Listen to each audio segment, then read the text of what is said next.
নমস্কার, চলে এলাম আরও একটি নতুন রেসিপি নিয়ে। আজকের রেসিপিটি একটি মুখরোচক রেসিপি। এটি চায়ের সঙ্গে খেতে খুবই ভালো লাগে। তবে বিকেলের দিকে অল্প অল্প খিদে পেলে এগুলো দু একটা খাওয়া যেতেই পারে, যদিও তেলে ভাজা 2-1 দিন খেলে কোনো অসুবিধা হবে না।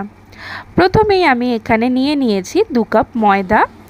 এখানে 200 গ্রাম মতন ময়দা আছে। তারপরে আমি দিয়ে দিয়েছি পরিমাণ মতন লবণ, চিনি, আর দিয়েছি এখানে 1/2 চামচ গোটা জিরে আর জোয়ান। তারপরে আমি এখানে 2 চামচ তেল দিয়ে খুব ভালো করে ময়ান দিয়ে নেব।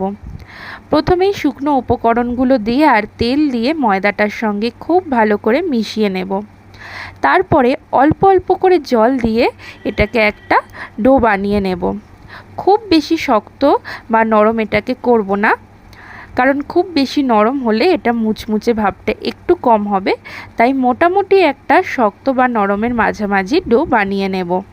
বেশিক্ষণ এটাকে ঢাকা চাপা দিয়ে রাখতে হবে না, 10-15 মিনিট মতন এটাকে ঢাকা চাপা দিয়ে রাখলেই হবে।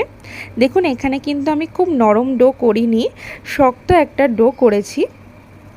তবে খুব বেশি শক্ত নয়, যাতে বেলা যায় এই রকম। তারপরে আবারও আমি ঢাকা চাপা দিয়ে খোলার পরে একটু মেখে নিয়ে এরকম ছোট ছোট করে লেচি কেটে নেব।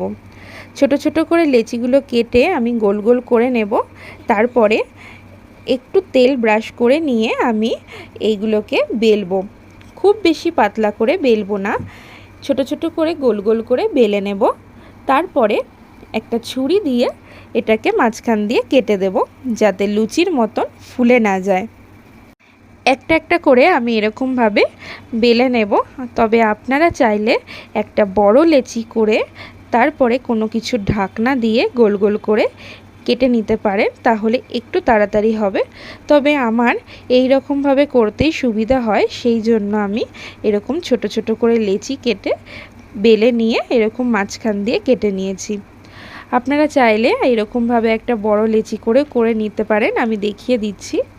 একটু বড় করে লেচি কেটে নিয়ে এরকম একটা গোল ঢাকনা দিয়ে ভালোভাবে এটাকে কেটে নিয়ে মাঝখান দিয়ে এরকম ছুরি দিয়ে কেটে তুলে নিয়েছি। তাহলে সেক্ষেত্রে একসাথে বেশ 4-5টা হয়ে যাবে। যত বড় আপনারা এটাকে করবেন সেরকমই আপনাদের একসঙ্গে অনেকগুলো হয়ে যাবে। তারপর আমি এগুলোকে খুব ভালো করে তুলে নিয়েছি একটা থালায়। এরপরে তেলটাকে আমি গরম করে নিয়েছি, তবে খুব বেশি গরম করব না। এগুলো দেওয়ার পরে আমি একদম লো আঁচে বেশ খানিকক্ষণ সময় ধরে উল্টে পাল্টে ভেজে নেব। বাদামি রং হয়ে গেলে এগুলোকে তেল থেকে তুলে একটা পাত্রে রেখে দেব। চাইলে তেল থেকে তুলে একটা টিস্যু পেপারের মধ্যে রাখতে পারেন, তাহলে তেলটা একদমই শুষে নেবে, তেলটার পরিমাণটাও ঠিকঠাক থাকবে। এটা খেতে কিন্তু অসাধারণ হয় এবং খুব মুচমুচে হয়। চায়ের সঙ্গে খেতে এটা বিকেলবেলা দারুণ লাগে।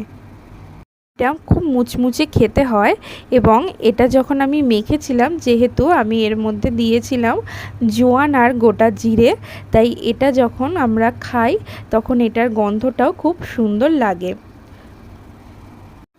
দেখুন কতটা মচমচে হয়েছে, আপনারা আওয়াজ শুনলেই বুঝতে পারবেন।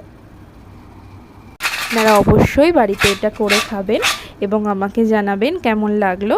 ভালো লাগলে আমার রেসিপিটিকে লাইক করে দেবেন এবং আমার চ্যানেলটিকে সাবস্ক্রাইব করে দেবেন। ফেসবুক পেজ থেকে দেখলে চ্যানেলটিকে ফলো করে দেবেন। ধন্যবাদ পুরো ভিডিওটি দেখার জন্য।